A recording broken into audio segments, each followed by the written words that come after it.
I mean, you're giving me good questions to think about because I haven't thought of these things in a long time. It makes you think, right? Oh, absolutely. And that's why I'm doing this, is because it allows me to think about my own experiences. Absolutely. And then vice versa, hopefully our viewers too, right? Oh, 200%. That's the whole purpose. Exactly. It's philosophy. Exactly. Right? Yeah. He said, would you rather be blind or would you rather be deaf? Ooh. What would you say?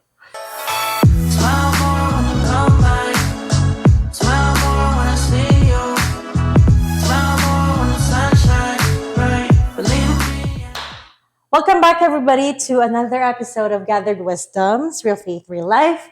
And you guys will not believe who I have for guest today.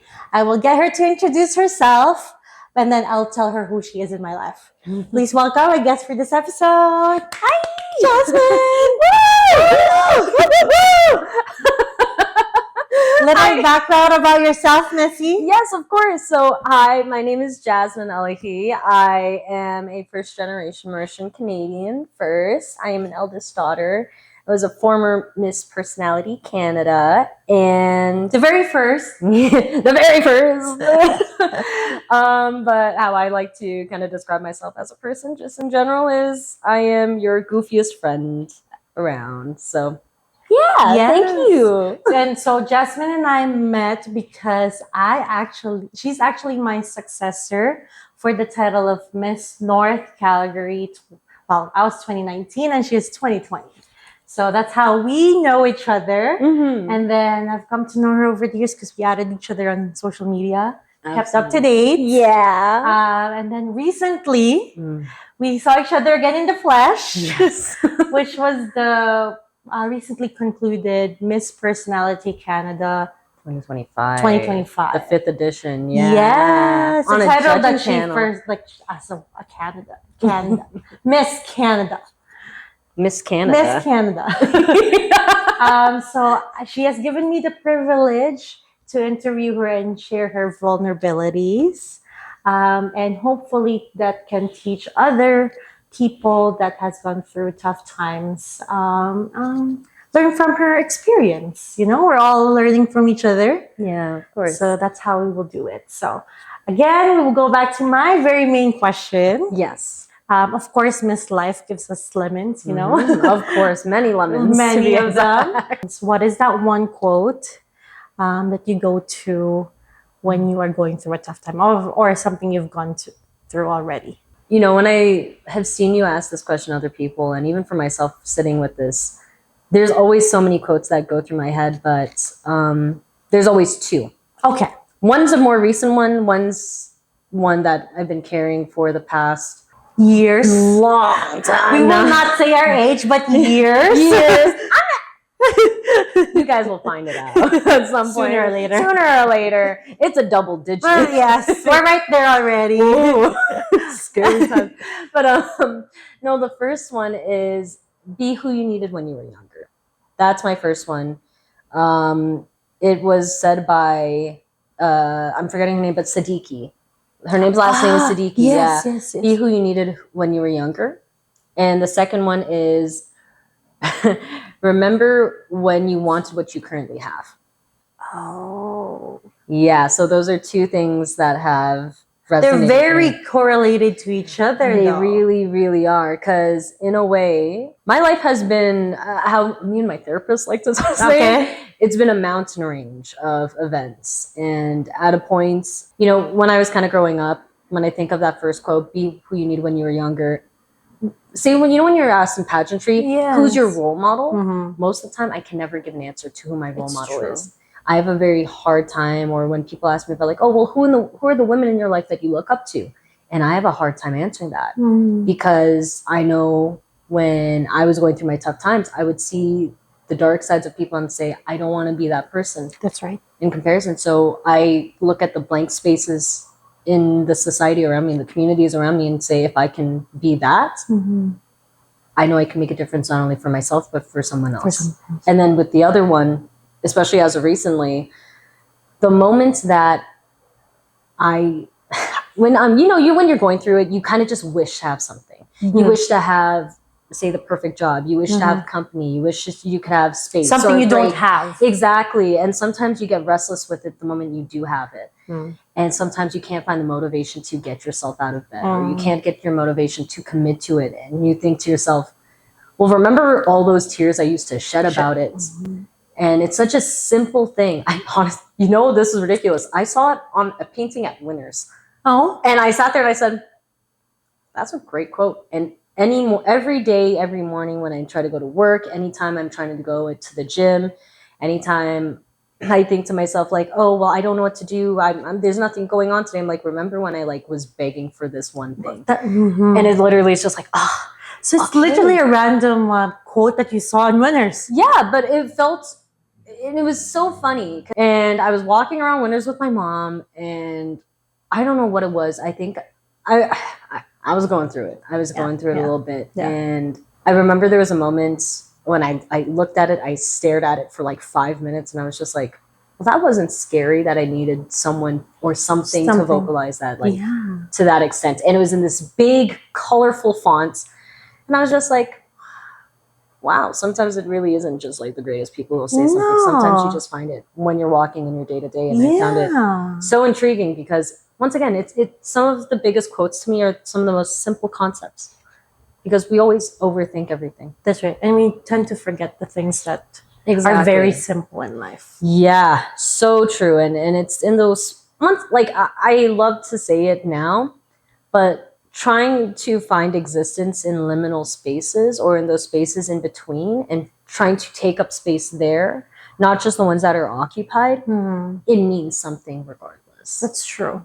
And it's a beautiful feeling once you know that you can experience it with full authenticity, full vigor, and just presence. So yeah, when it comes to those quotes too, it's just kind of like an awareness. Yeah. Right? I was about to say that. Because what I find with those two quotes that you have is, one is, you're trying to be better than who you were yesterday. Always.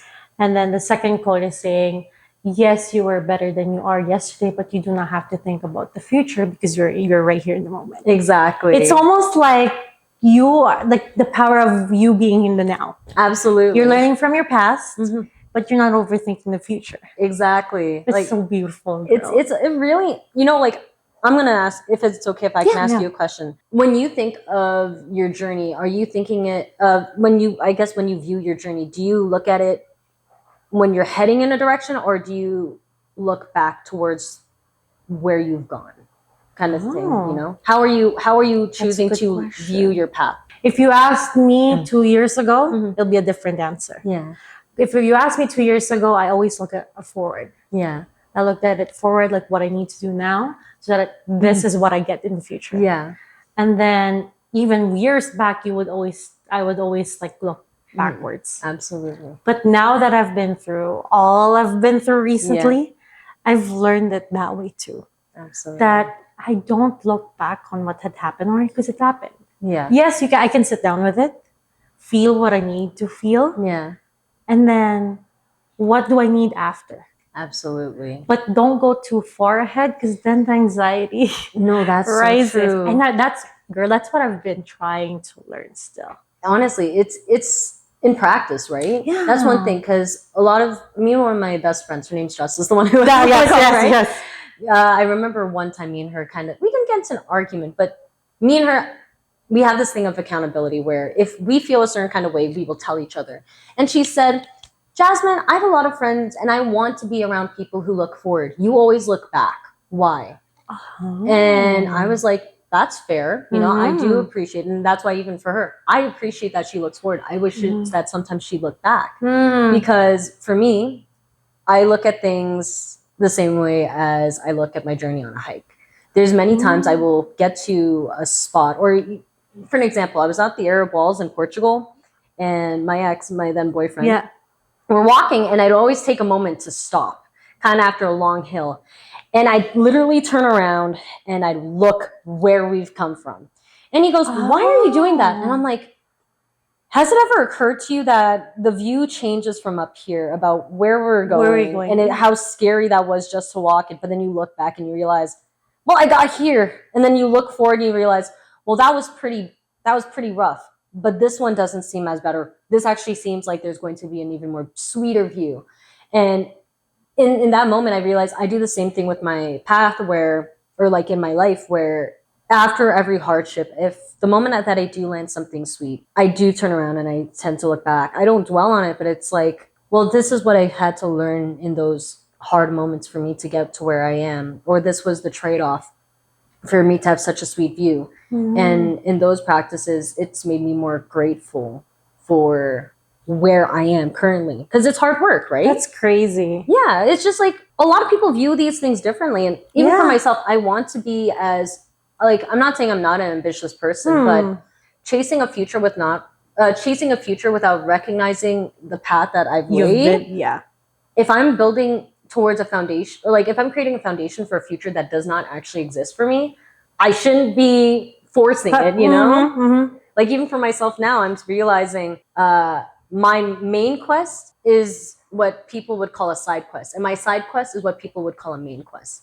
So in other words, what type of views do you have in your life at that moment? Exactly. Because we're in different like locations in our lives. Absolutely, but also the traditional is not always traditional to someone who's unconventional. Yeah. So that it's different timelines. Exactly, it's different timelines, but it's a kaleidoscope. It's different angles, different but you perspectives. see, like when you were talking about that, how your friend just says, "Why do you always look back?" Yeah, that made sense to me right when you said it. Yeah, it's like, why would you always have to go back when it's already done? Yeah. But then when you explained how you were going through a hike, like in Portugal, how you look back, it makes me click, like that quote that clicks that says, look how far you've gone. Yeah. Right? So it motivates you to keep going. Absolutely, it does. It does. It's crazy. And then on top of that, like, we're not saying the age. As we get older, right? You know how people are like, oh, time is flying. And even with my friend, she'll always say, I didn't do this. I'm not this. You see all these other people. They don't do this, that. I'm like, but you have done those things. You just haven't taken the chance to recognize it. Like, say with pageants and everything, I never thought I was going to do pageants. But when I was younger, I always wanted to be a role model, and I wanted to be a celebrity of some form. I wanted to be a performer. I didn't know that the way I would accomplish my goals was going to be through pageantry. I didn't see that, but I was laying foundations for it. And I wouldn't appreciate all those dreams that I had if I didn't look back and say, there's something that is tying these things together. And I didn't know I was setting that up, but I have to appreciate that it's it like exists the because of it. Getting Exactly.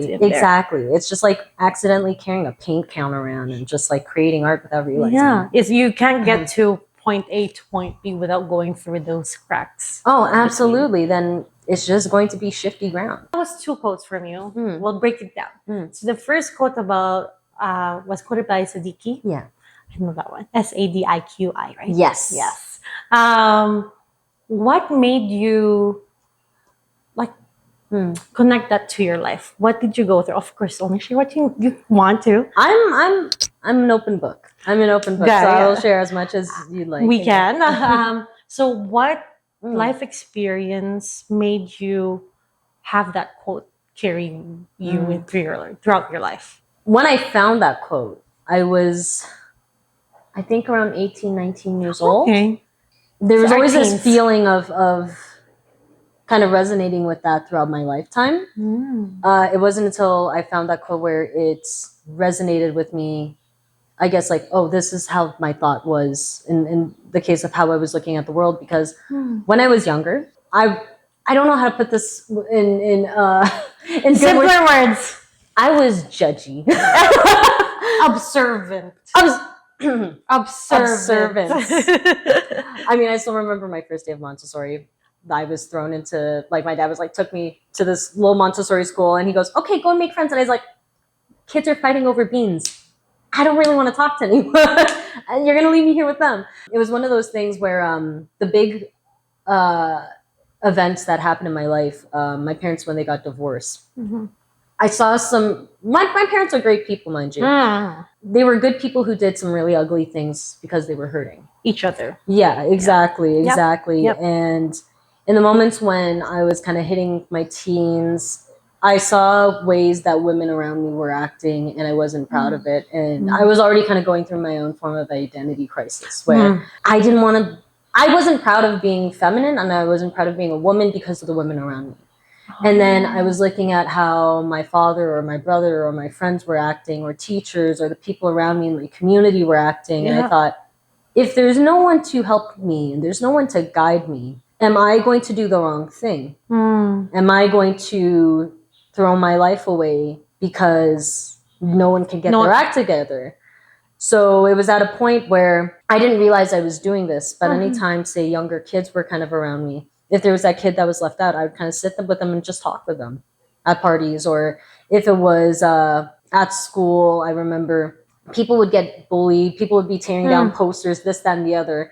And I would kind of always be, I don't want to say I was scary, but I would always be the person to just tell others, like, you speak your mind. Yeah, exactly. If it doesn't feel right to you. Yeah, I'm not going to let someone walk around acting as if, like, oh, bullying someone's going to be super cool and I'm so great. It's like, no, you're 16. You don't know how to wash your butt yet. Exactly. Let's face it. Yes, exactly. Not to put it that way, but, you know, it was in those kind of things, in those moments where I was like, I need a role model, but no one's going to role model for me. But there's so many other people who are going to need someone to do the right thing. I'm not saying I was trying to be a superhero. I was not always going to do the right thing, but I was always going to be honest. Yeah. And I was always going to at least treat people in the sense of, we're just human kind of thing. We all make mistakes. Always, exactly. And then even when I got into adulthood, I was in a very abusive relationship. And once again, it was one of those things where I found people weren't always being honest and people were kind of stepping in the wrong ways. But also, I found myself being very lost to that dynamic. There was a moment where I also realized that if I'm going to see something that's like obviously going wrong, I'm going to be honest. If it's with my friends, my family, I'm going to be honest. There's no need to sugarcoat it, but there's no need to be cruel, and there's no need to twist the wrists of the person that you're trying to save, right? Only things that hurt you are the ones that make you grow anyway. Exactly. So it was kind of when I found that Aisha Siddiqui. You loved her, girl. I love her. When I found that quote, I sat with and I thought, that's how and I was preparing for Miss World Alberta. And I remember sitting on that call with the director for Miss World Canada. And I remember she asked me that question. She said, who's your role model? I was like, am I going to lie and say my mom, this celebrity, this person? I said, nope, I don't really have a role model, but I will always be the person I needed when I was younger. Because if she can't have a role model, at least I will do it for her. Oh, that's such a good answer, miss. I need to learn from you, girl. I mean, it was the truth. What am I going to do? Lie? Yeah, I wasn't going to be inauthentic about it. But you can't really, like, on pageantry, this is what I always say to the girls that I've trained before, or the guys that I've trained before. You do not have to lie. No, exactly. Just be yourself. Yeah. There's no right or wrong answer. Exactly. If there's none, there's none. What can you do? You cannot make up things. No, exactly. Just be you. Yeah, and I think that's kind of the tough part where everyone expects other people to expect a specific answer. Like a norm of what the answer should be. But in reality, there's no such thing. No, exactly. And you and I have been on 3 different sides of the stage, miss. Exactly. Yeah. And at that point, you're kind of sitting there and for the benefit, like say if we're talking competitors, the best moments is when you can just be honest and truthful, right? Having to keep on a face or keep on a mask and to keep yourself closed off from everyone. It's such a cold experience. It is. There's nothing fulfilling in that. Nope. Even when you're going to work, you have to put on a face if you have to. And it feels scummy. Yes. I don't like it. Like even now at work, I can't do it. If I'm going to be myself and I'm going to get fired for being myself, place them to in some point, some of us are just going to be like, yeah, no. No, exactly. And at some points too, you have to, it's the same thing with mistakes, right? If you're going to put pressure on yourself for being, not being perfect or anything at a point, that's not life. Exactly. That's torture. Exactly. And the way I see it, miss, like what you were quoting earlier is, you didn't see anyone as your role model, but you know what you didn't want to become.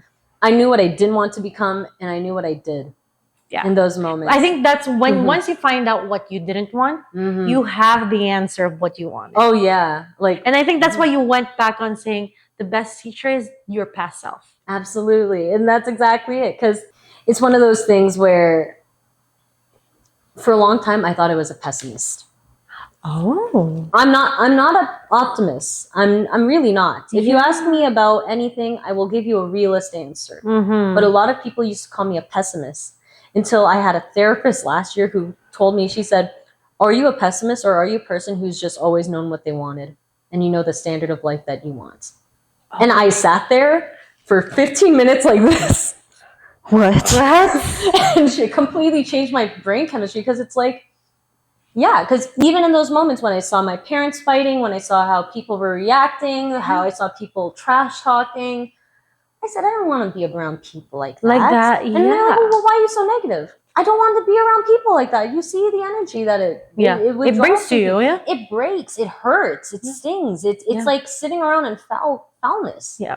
Why would I do that to myself? You know, when it comes to the rest of my life, I'm not saying I know everything I want in my life. Yes. But if I'm going to tread a path, it's going to be at a standard of where my values and my virtues align, right? And it's the same thing with anyone. Like you said, you were Catholic, right? Yes. There is a set of standards and values that you have to embody in so many ways to align with not only a path of God, but a path of genuine experience, right? Mm-hmm. Of faith. Mm-hmm. And it's a beautiful thing when you actually allow yourself to encapsulate that. There's something empowering about it. It's you aligning and being obedient on what your path should be, not what other people's paths exactly are. It's accountability. Yeah, that's what it was. Sorry, bilingualism. Yeah, it's like in my head, I'm like, this is the word, but I can't translate. Exactly, but it's accountability. It's accountability. And a lot of self-awareness. Tons, but you can't be self-aware. A lot of people say they're self-aware in this life, right? No. Oh, I'm self-aware. I know I'm this. I know I'm that. It's because I have this. It's because I have that. But they refuse to take accountability when the time comes, in the sense of, I acknowledge I make my mistake. Exactly. I acknowledge that I am doing this. And it's not an excuse. Well, I acknowledge it, but I can be apologetic because I know from a young age, I was very overly aware of my existence. There was one time where my family, we went to Idaho. Okay. And we were on the beach. Uh-huh. I think I was around 5-6 years old. 5 years old, I think. We're walking on this... Very young, girl. Very young. I still remember this, though. Ah. We're walking on the beach, and we're just leaving like this little resort. Little Jasmine looked around, and she goes to her dad and goes, "Dad, I don't feel comfortable." And he says, "Well, why?" And I'm like, "Dude, we're the only colored people here." And my dad's like, "How are you? Why do you know how? It's not a big deal. What's going on?" Yes. But I was always aware that of my surroundings, that, okay, well, I'm going to stick out in a way that makes other people uncomfortable. Yeah.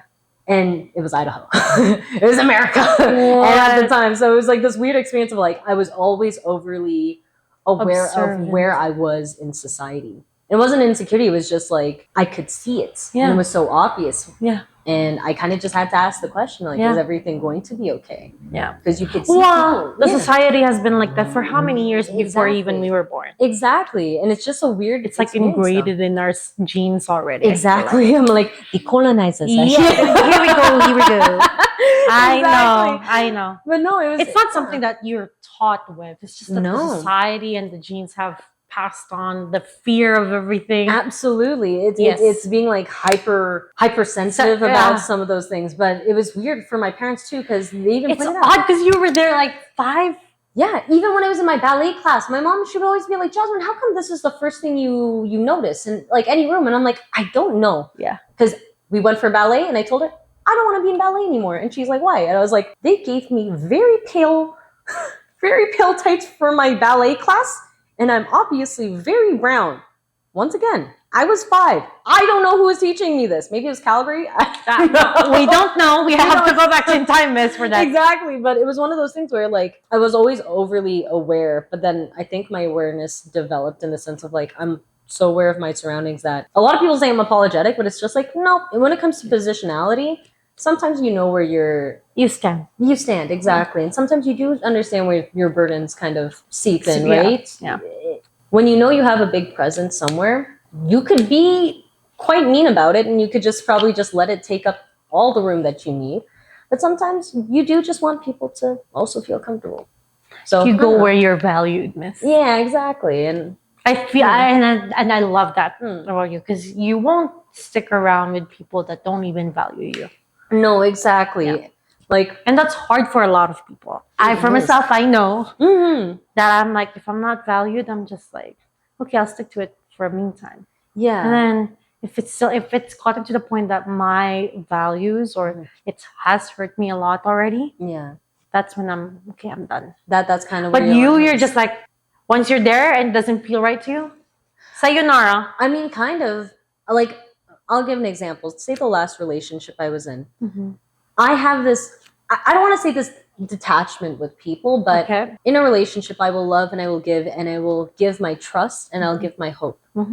I don't really like going through people's private, like I don't like going through their phones. I don't really like asking, like, are you seeing someone? Yes, exactly. If you're with me and you're going to be in my space, it's because I trust you. That's right. But I've always told my partner, the last one, I always told him, if you want to leave, you can leave. Just be honest about it. That's right. And it wasn't a place of, it's like, no, if you are really not feeling up for it, don't do something that doesn't serve you or serve me, which is sitting in a space where we don't enjoy each other.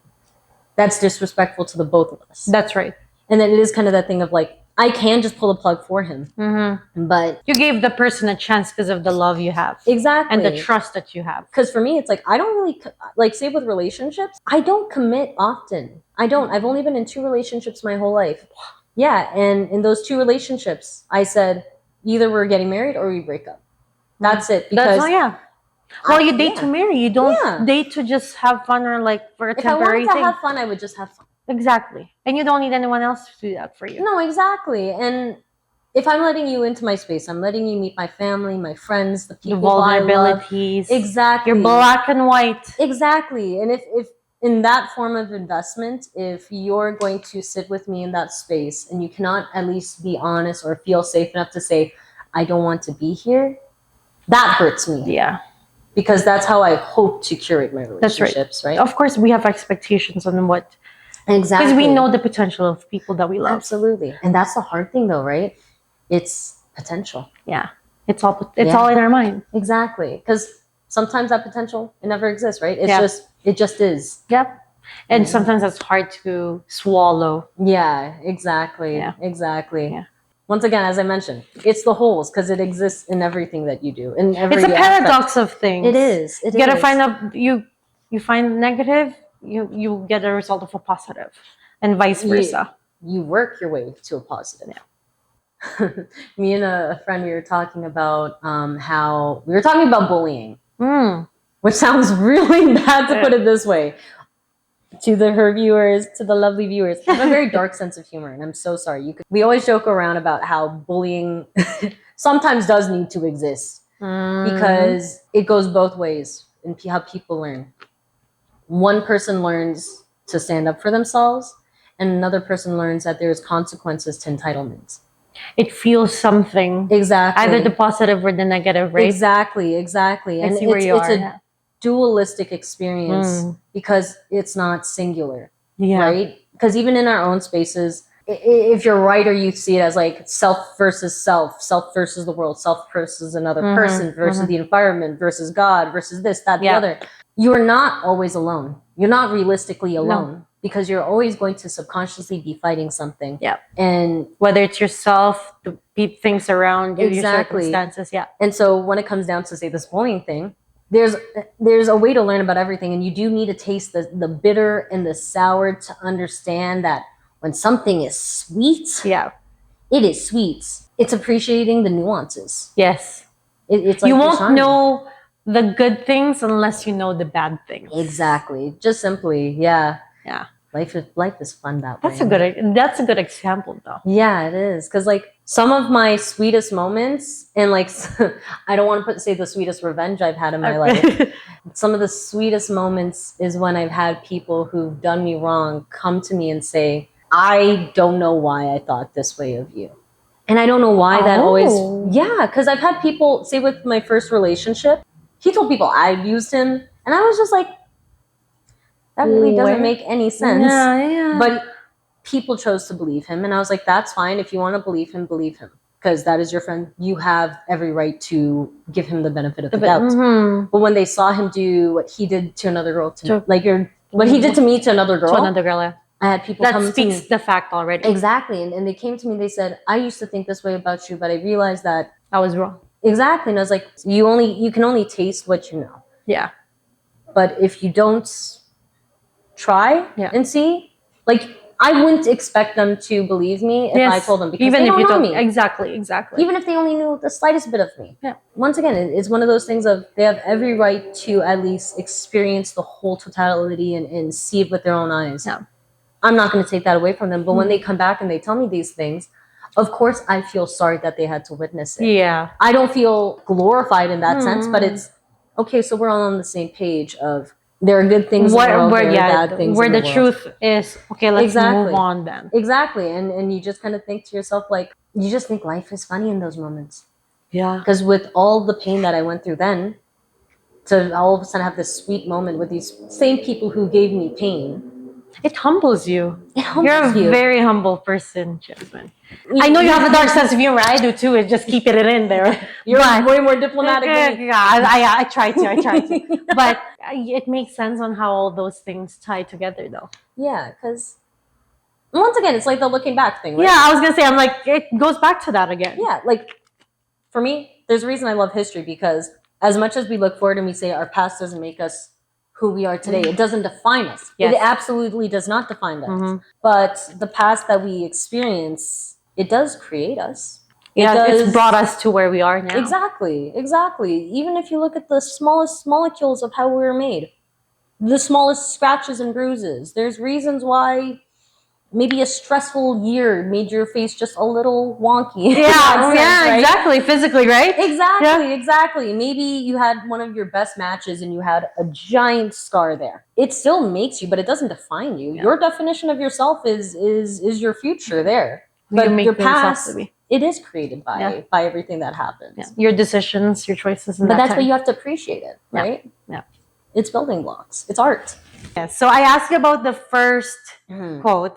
We'll go on to the second quote. Yeah. What was something that you had to go through recently that made you reflect? I know you were looking at the winners with this quote, but what was happening that made you like very connected to that quote?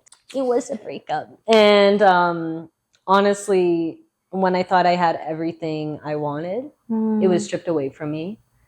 And I learned a lot of things, not only about the other person, but myself and what my relationship meant, not only to myself, but in its existence, in its actuality. It kind of put me in a bit of a dark situation, because within the last year and a half, I was just going through loss after loss after loss. But I was going through some great wins at the same time. But my wins, when we were talking about, duality of things, my wins weren't feeling as sweet as I was hoping. And well, it felt like the negative things that kept beating you down kept coming. But it lost its impacts when I lost the things I wanted. And I didn't understand why I was letting that happen. And then basically I sat down for coffee with my ex after a whole year. You did? Yeah. Nothing happened. I know, but yes. I can't believe you did that, but I mean, I said what I had to say. I learned a lot of things in that conversation. It broke my heart. It broke my heart all over again. But there was a moment where I didn't have a job anymore. I was still single. A lot of people were just seeing me as a person who'd like to go and like party and just dance. And I wasn't doing anything. Yeah, it was very surface level living. I remember that I was like hopelessly crying and begging for anything. Yeah. At anything, at any point. A little bit of company, a job of any kind, a form of income, some inspiration. Yeah. It wasn't until around last year, not only with that therapist who gave me that idea of like on pessimism and optimism, but it was like the first time in 27 years She age dropped. I age dropped. She just did. Ew. But in 27 years was my first time, because I was very depressed for a majority of my life, where I said, I'm really excited about my life and I'm excited to where it goes.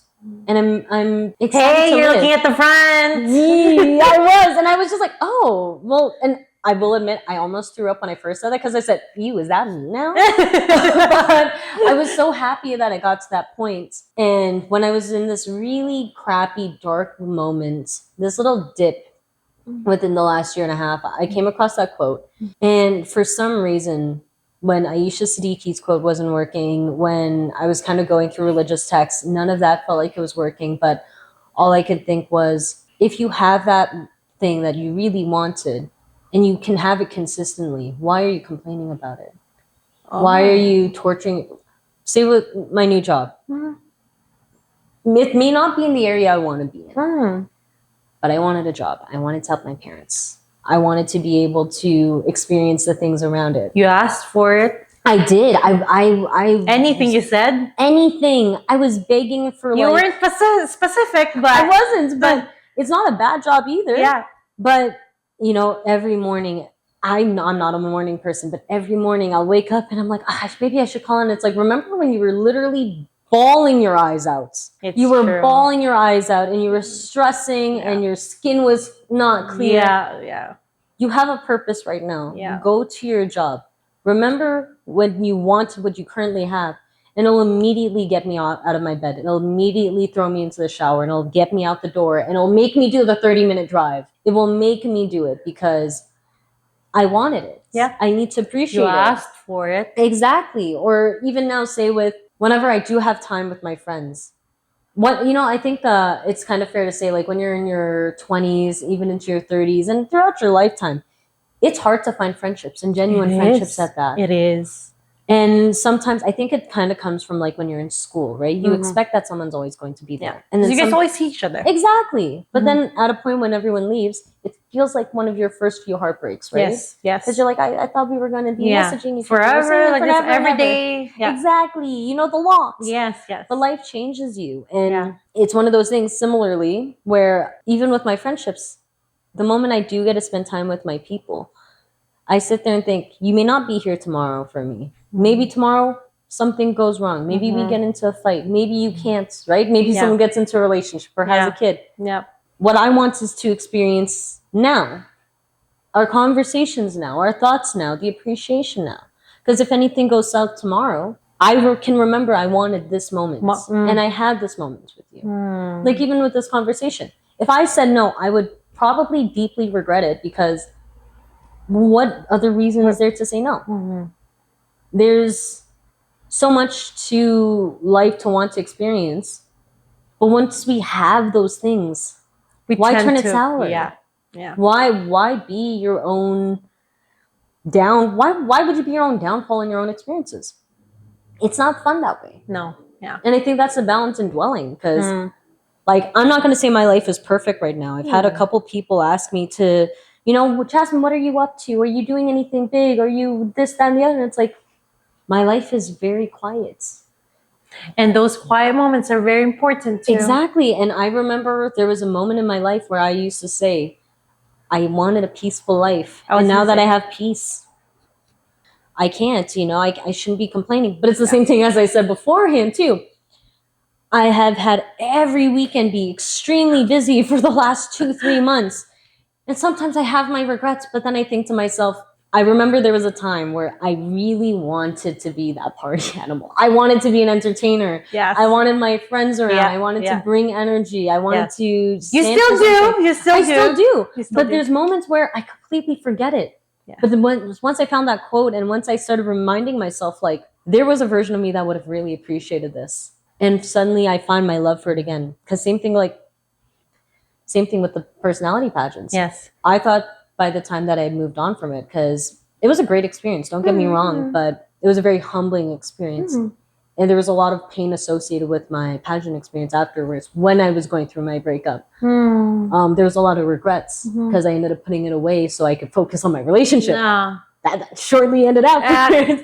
But it was one of those things where, especially seeing those girls, seeing you again, seeing a lot of the judges and even the directors, right? Yes. I remembered, I was like, there was a time I wanted to have that same kind of impact. My joy for it and my love for it, all of a sudden, it flourishes again, because we're probably one of the only species that puts ourselves in the toughest situations for no reason. It's true, because we're overthinkers. We're overthinkers. We are determined to find purpose, but also we're always looking at the highs. Yeah, but we've also quantified.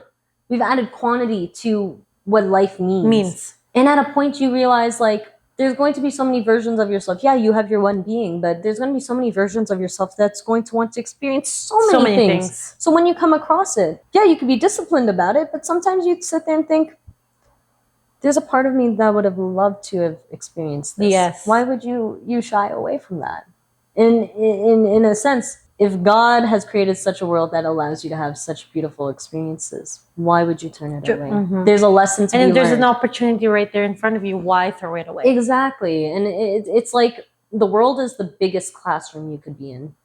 I feel like everything in life that we go through, we're always given a choice. Always. Because it's like what you want versus what you feel at that moment and what your circumstances are. Exactly. You make the choice, because he gives it to you in a platter. Absolutely. The universe, God, gives it to you in a platter. It's up to you what you take. Exactly. And it's when you think of human consciousness, right?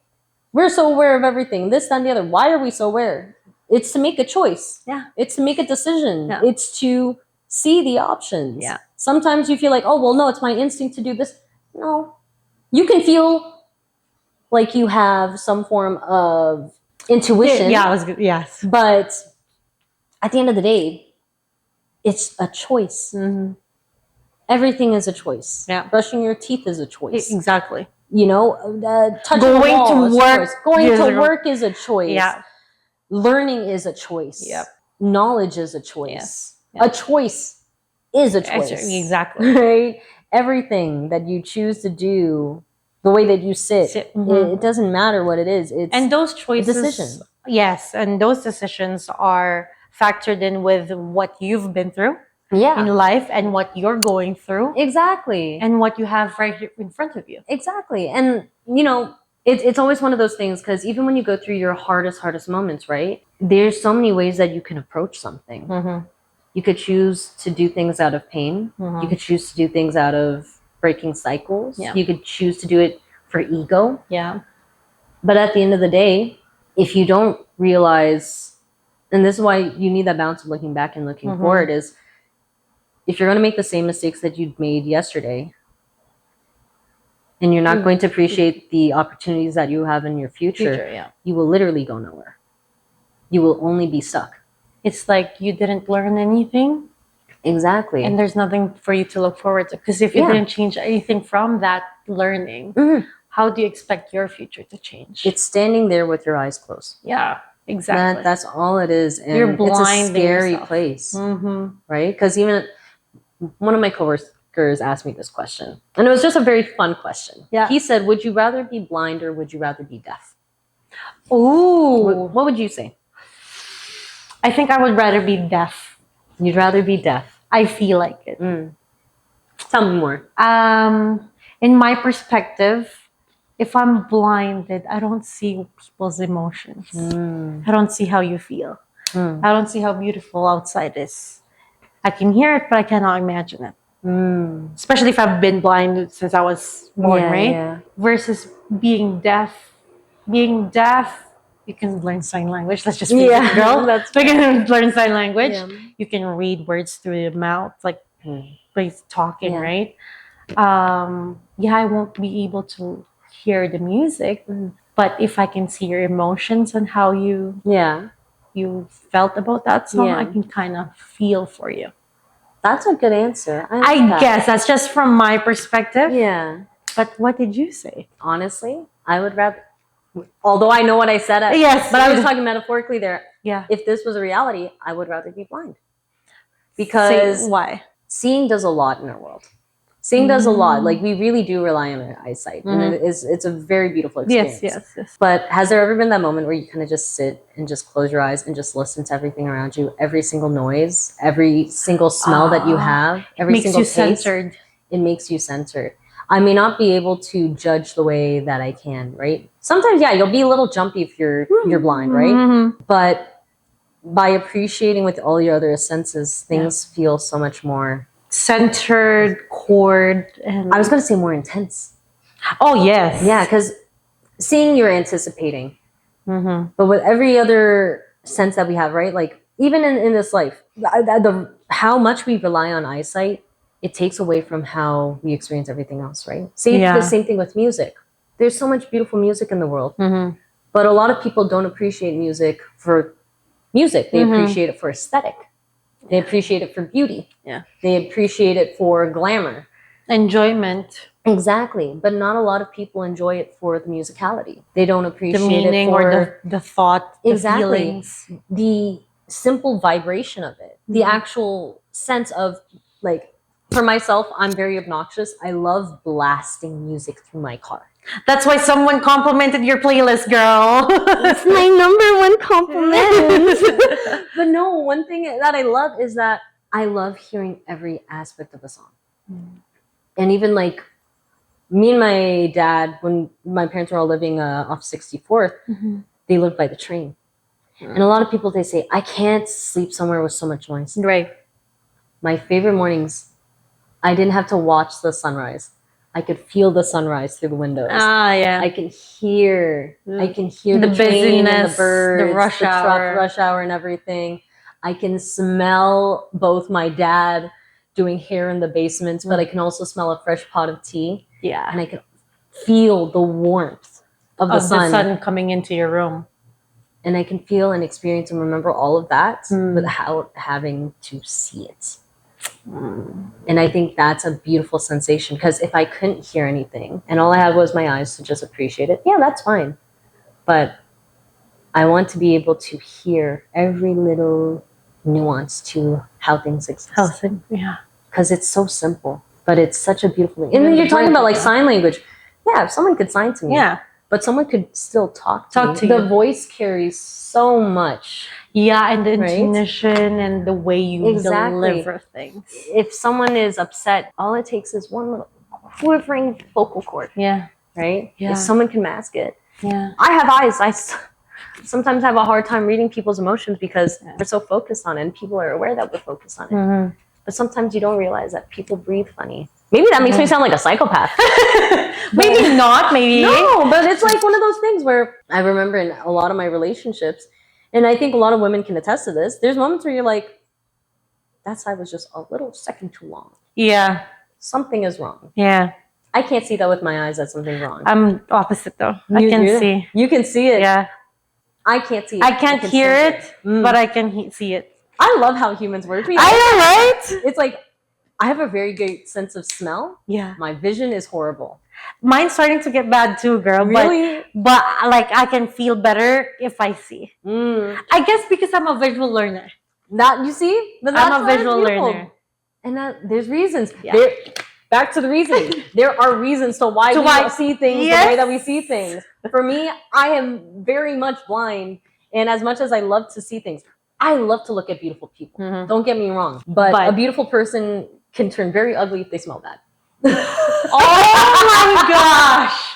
That's true. It's simple things. It's simple things, right? And there's this is a whole different conversation, but we'll get into it if you want. That's so funny. That's so funny. But no, it's like one of those things of like, we all view things in different ways because of what we experience and how we experience things. That's right. And the perspectives that we look at it, but also in how we sense it. Yeah. So sorry that I like. It all boils down and tied together, girl. So we did we already broke down the two of your verses or your quotes. Recently, what made you go back to those two verses? The most recent. The most recent. You know, there was a moment at the pageant when we were judging. That was just last month. Yeah, last month. And, you know, we were talking to the girls. Yeah. And one of the girls, she goes, I always look up to you, but all you do is party now. And I was like, ow, ow, ow, ow. But I was like, she's not wrong. She's not wrong. But that's life. It is life. But for a moment, I felt very lost when she said that, because I said, I feel like a lot of people expected me to be something, and I put the pageants aside, I put my communities aside, I put a lot of stuff aside when it came to my relationship. And then I also put everything aside to take care of myself, and I felt very purposeless. There was a moment after that where I started questioning why I was doing everything. And then I kind of went back to those two quotes, and I realized, I was like, the person who I am right now is not a person I would be ashamed of when I was younger. And I was thinking to myself, am I still upholding what I value? And that's what brought me back, is because the quotes are one thing to hold you down, but it should also make you question and hold yourself accountable. And so, yeah, for myself, I was thinking, is younger Jasmine going to be proud of what I'm doing right now? Or would she be upset with me? And then also, is this exactly what I wanted to be doing with this part of my life? And I realized my life has changed drastically, but that didn't mean I didn't deserve to enjoy it. Like, I'm very happy having a lot of these side quests and these adventures, and maybe some people may view it as such, but for me, it's like, I'm actually enjoying myself way more than I used to. You used to, yeah. And maybe it's very surface level, but I never had the chance to experience the surface level for a long time. Kind of going back to those quotes, and when she asked me that, or when she said that. She said that, yeah. For it was a moment to question. Yes. It was a moment to reflect and question myself. And I think that was a brilliant experience. It sucked a little bit. It hurt my ego just a tad. But yes, I needed to be humbled. Yes. I needed to. But in the back of my head, I said, am I going to be that person if I do bump into them? Am I still going to uphold my values and treat them like the little sisters I see them as? Yeah. And I hope I do, if I do come across them. Because I can't, when you're kind of like out there in the public, they expect you to be they something. want, exactly. And I'm not saying I'm not going to say I'm not a good influence, and I'm not going to say I'm a bad influence. You're just an authentic influence. Yeah, I'm just a person who, if there's any message anyone is to take from me, it's. I was about to ask you that, girl. You were going to ask me? Yeah. I hope that people just see me as a person who is not hiding. I don't like hiding. It doesn't matter. Sick. I remember you were saying it does. And I hope that's one thing that people can recognize. If there's anything that's pure about me, is that I'm not hiding from anyone. I don't have shame, and I don't have anything to prove to other people. And I think that's a beautiful thing that I get to uniquely experience on my own. Because, like, say with female friendships, I find that making female friendships are very hard. Because as much as the men say it, there is kind of truth to it. A lot of women will try to compete with you. They always see you as a competition. Always. Yeah. And it's sad because, you'd want to, we're working our way as a society to that. We're trying to survive. We try. That doesn't mean that everyone's going to do it. That's right. And that doesn't mean everyone's strong enough to not feel threatened. That's right.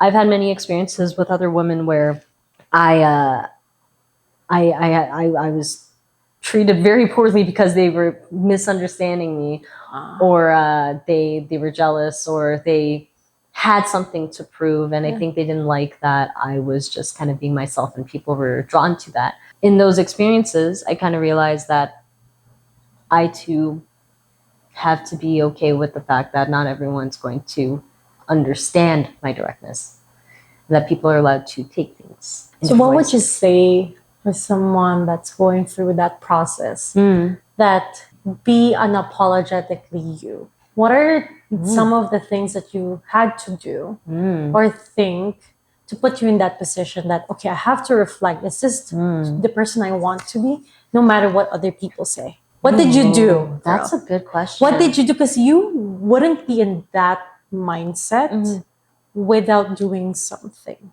So from what you remember, of course. Yeah, of course. I think the first act in being authentic, and I know this is like one common thing I keep mentioning, and I think this is a word of my year, actually. It's just being authentic means nothing if you can't hold yourself accountable. Accountability is number Yeah, one. you can do anything, you can be anything, you can say anything, you could believe anything, you can exhibit anything. But if you don't acknowledge it, you're at a loss. Did you have to like sit down with yourself and say, yeah, I have to? Well, I've had a lot of moments when people in the past, like a lot of people will be like, "Oh, Jasmine, you're very confident," or "Oh, Jasmine, you're so like." The first time someone said I'm so unapologetic, I didn't understand because I said, "What do you mean?" They're like, "You don't care what anyone says." No. And I said, "Okay." Yeah. But it took a lot of negative comments where people were saying like they were really trying to humble me. Mm-hmm. And I remember one person, this was recent, she said, "Well, Jasmine, everyone thinks you're really confident, but we can tell you that you're very insecure." And I sat there and I said, "Have I been insecure?" Mm-hmm. And it's kind of in those moments where you just kind of have to sit and think. Like, I'm not being unapologetic doesn't mean you don't care about what people say. I feel like you just know who you are. That's You the know who reason. you are, but also you can match apples and oranges kind of thing, right? If say you're sitting here and you tell me an aspect of myself, Mm-hmm. and you say, "Well, this is how I see that you're acting," and it feels very authentic because you don't care. Yeah. Like, It's not that you don't care. It's just sometimes I'm very aloof to it. I'm not going to deprive myself though, and I'm not going. Actually, no. Let me change my answer a little bit here. The first thing you to do is to stop wishing you're someone else. Because I don't want to put it this way, and maybe this is where my pessimistic answer is. mm-hmm.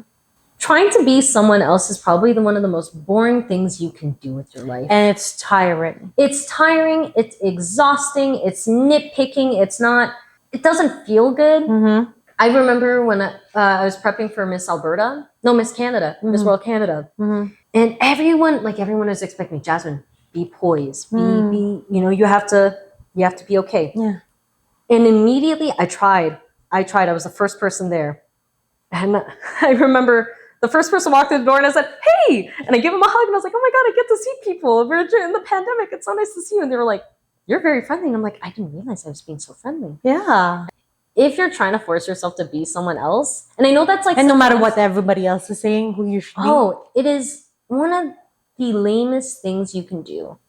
Also, though, there's so many things. Because being authentic is not a one-trick pony. No, it's not. It's a fully experienced kind of thing, and there's so many ways to go about it. So let's go with this one then. Yeah. So I can wrap this up for you. Yeah. What is that? Choose just one. Yes. Choose just one. One. One thing that you can say to someone that is going through or have been going through with something that you've been through. What is that one learning that you would tell that person that it's okay? You got this. What is that one thing that if someone's doing through the same path, it's not going to be all the same path, but right now, like you've been through, having an identity crisis, let's say it. Yeah. What would you say? To remember that life is funny. Life is so funny. Because, you're going to be stressing. You're going to go through all these things. If someone were to walk in my shoes and experience the things that I experience, someone could sit there and think, "Oh my God, you've lived quite the life." Sometimes you sit there and you just have to laugh. Like, I've almost been kidnapped. I almost got murdered. I've had a long life of crappy experiences, but it's so freaking funny. I think of it this way. I'm going to be 90 one day. I want to be sitting around with my grandkids. I could tell them all the sweet little stories. I could tell them all the crazy stories. Yeah. And at that moment, I'll think, my life is so funny. And I will laugh and I will laugh and I will laugh. And even in those hard moments, you may not be laughing now. But it's like the same thing. Some things when you thought were the end of the world when you were a kid, you laugh at them now. Life is funny. That is so true. Yeah. Like, remember when, like for me, I remember when Mom and Dad, they scolded me. My math homework wasn't doing good. I remember I dropped an A. And the funniest thing I can remember is I was crying into my Cheerios, snotting into them. And I'm thinking, if I saw myself then now, I think it's very funny. Yeah. And I was eating the Cheerios while I'm crying. That's kind of funny when you really think of it. Because it's like, obviously, I'm distressed. Yes. But to think of a child that's eating snot-covered Cheerios, It's kind of hilarious. It's going to be the same thing when I look back at the moment when I was going through my hardest breakup. I was crying in a club washroom, and they had to carry me out because I got so drunk on my birthday, and I'm crying about my ex. And then months down, I bump into the same bouncers, and they know me by name. At first, I was like, oh my God, I'm just so embarrassed. And they said, hey, Jasmine, how's it going? And I said, how do you know me? They said, we carried you out of the washroom. And I think to myself now, that is going to be a funny story of how I'm known at this bar. And that's the one thing I'll say over and over again. Life is so funny. It may not be funny for you now, but it'll be funny for you tomorrow. And when it's funny for you tomorrow, it just means you have a better story to tell. Enjoy it. Girl, that is so nice. I try to keep that as concise, but I'm a yapper.